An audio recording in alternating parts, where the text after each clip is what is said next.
подготовлены 2 врач, 2 медсестра подготовлены. Біздің кабинет оборудован, кабинет готовый. Центральный поликлиникада, Үзәк поликлиникада.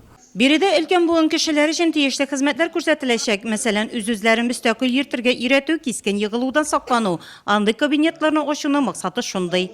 Старшего поколения была, медсестра алада сопроводить лабораторияга или ЭКГ үтәргә, ЭКГ кабинетына, или лечение назначать кешенде физиотерапия.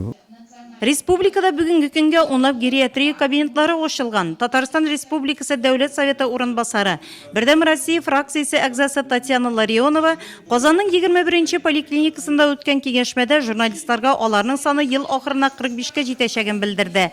Өлкән буын төбәк проектын финанслау өчен агымдагы елда 546 миллион сум акча бүленеп биреләчәк. Хәзер диспансеризация үтү өчен үз елыңны яшеңне көтеп торырга кирәкми.